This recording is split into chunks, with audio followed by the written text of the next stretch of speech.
Hello everyone. It's James again. And today I want to talk about something very important. And before we do that, I want to let you know this is a re-upload as I had a bit of technical difficulties, so thank you for hanging in there with me. And for those of you that left wonderful comments on the previous upload, feel free to leave your comments again if you would like. Now on to the topic. And that is what a narcissist can tell or learn from your hug. You see, most of us that have been narcissistically abused several times throughout our lives. Likely but not always. But likely grew up in a home with a narcissist parent or parents. And as a result we never received the proper love and attention that we should have gotten from our parent or parents. And this can go either of two ways for us as adults. Either we won't know how to accept a hug or love or attention, and we might just stiffen right up or shy away. Or the first hug we have with this person, we take it as genuine and real. So much so, the hug we give them back shoots off the most electrical type field or current one can think about. Now to tackle the first issue. I've talked about the singer Prince before, as it's very likely he was narcissistically abused growing up. He was mistreated and not loved. And one of the businessmen or producers he was around knew that there was something wrong with Prince in this regards. And they tried to hug Prince, simply because they thought Prince was in dire need of a hug and some love. And he said that Prince's reaction was that the incoming hug was completely foreign to him, and he didn't know what to do with it. So he just kind of stiffened up and kind of just let it happen. For people like that, I believe the narcissist can tell this person wasn't loved at all. And they might be a tough nut to crack. Now a narcissist will try to crack that nut, and will try to win over their trust and get them to soften up and accept the fake love they are giving to them. But if they can't crack that nut over a certain amount of time, they will just abandon that person as if they never knew them and move on. That is, unless that person has things such as money, power, status, property, or other things the narcissist wants to take from this person. But for the person that responds back with the deepest of hugs, simply because for them, this is the first time they have ever felt loved ever in their life, and it all comes out overflowing, the narcissist knows, I've got him. I've got him.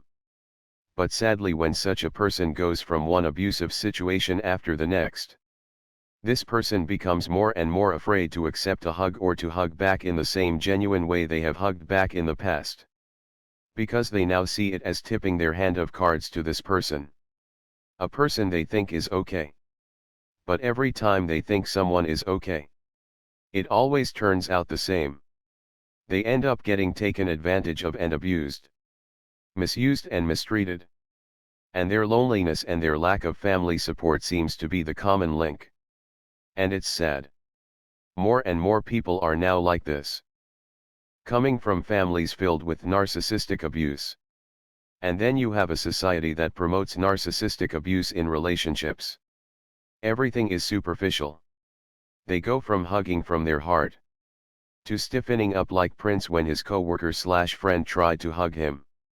Because I've told a story before regarding Prince, and I think it's the story and probably other things like this that happened to him growing up that made him stop being so trusting. So much so, he had a hard time having genuine relationships with people that didn't have that power element where he was in control at all times. And this is the story where Prince was kicked out of the house by his father, as his father and mother were split up. And his mother didn't want him. And Prince's sister allegedly told Prince all he had to do was call from the payphone outside and to apologize to their father, and things would be fine and he would be let back in the house. Well, Prince cried and pleaded on the phone to be let back in the house. And in the end, he was still turned away and went on to live with friends down the street. And more than likely, he was set up to call so others could listen and hear him beg on the phone, for their own pleasure and their own enjoyment. And Prince, being a smart individual, likely figured it out and after the fact realized what had happened to him. And when those that are the closest to you betray your trust and refuse to love you, you start to believe everyone that shows kindness and love towards you, that they must be lying and their true self will come out sooner or later. And you will be left disappointed all over again. I must confess, the first hug I ever had with my ex Susie was the first time in my life where I ever felt loved by anyone. And it was a tough pill to swallow that it was completely and utterly fake on her part. And all of it was one big game. It was also another tough pill to swallow that no one in my family ever loved me. And the third part that can be difficult is you might have all of this love inside of yourself that you want to share with others. And now you feel like you can't. And knowing that you can't or you won't is a painful feeling to feel as well. And this is where society wants as many of us as they can get. Because think about it. Many of us grew up thinking we were the only ones. Come to find out that there were and are people that went through and are going through what we went through all over the world. But now you have societal narcissists pushing evil and shallow relationships as being the norm. The number of those growing up and continuing their lives without love is likely way higher than what the societal narcissists will ever admit. But this is how the societal narcissists get an evil world. And that's by stamping out love and making everyone afraid of it. And making everyone feel like they are weak and stupid if they ever feel it. And when people say they can't be brainwashed or conditioned, I just shake my head. Because there is an entire world being brainwashed by this stuff. But no matter if you are stiff and scared or full of your life force when you hug a narcissist for the first time, it's pretty easy for them to see what and who you are. And not just see it but feel it. Because we think of the narcissist as not being able to feel. But this is one of the instances they can. Much like a shark can feel like its prey is in the water nearby vibrating just near the surface. So if this is the case, are we all doomed to have an evil world with no love? Or is there something we can do? Be aware.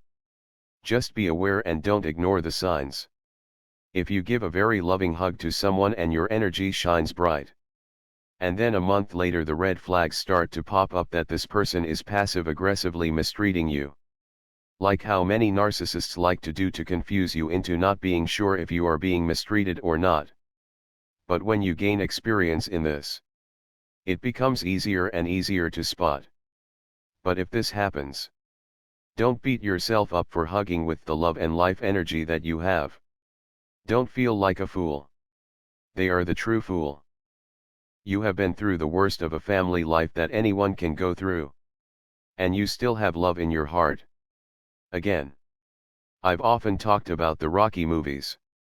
And in round 14 of Rocky 1, when Apollo is just beating Rocky to a pulp, and one of the announcers says, "What is keeping him up, Bill? I don't know.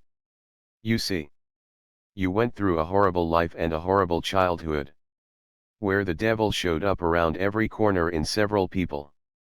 People that were supposed to love and care about you. But instead they took on the mission to attempt to destroy your life. And if you can even still hug someone from your heart, if you can still hug someone from your heart, the devil didn't complete his mission because there is still love inside of you. And you are still hanging on like Rocky in round 14. God is keeping you standing. And when you fall, He helps you reach for the ropes to pull yourself back up to your feet so you can keep on fighting.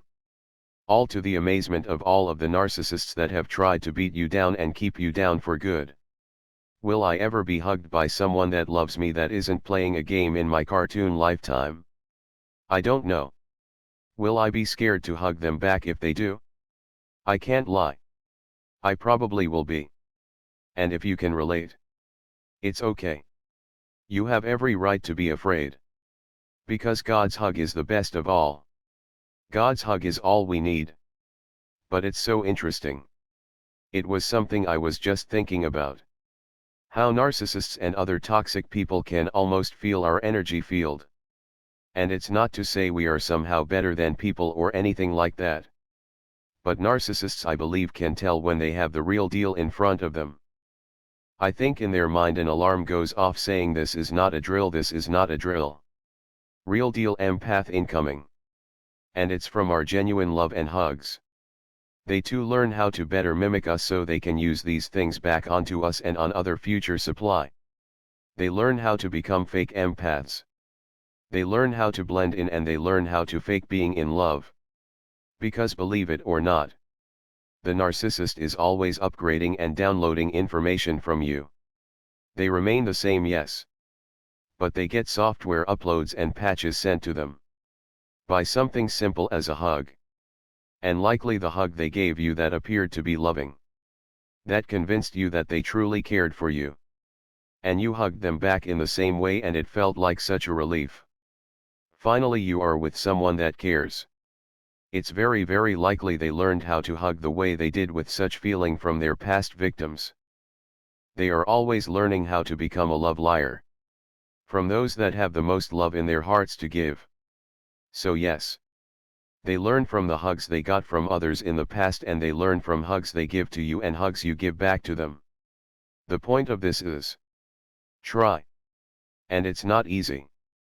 But try not to let the narcissistic abuse you suffered trap you in your own brain. To where you don't live a life. A wonderful life that God our Father who art in heaven intended for you. Now with that said, I do appreciate the many virtual hugs so many of you have given to me over the years. They do mean a lot. Because I too have days when they are needed and when you given them. Just know they are very important to me. Well, that's all I have for today. I do hope your day is blessed. And until next time. Bye for now. And be good to yourself.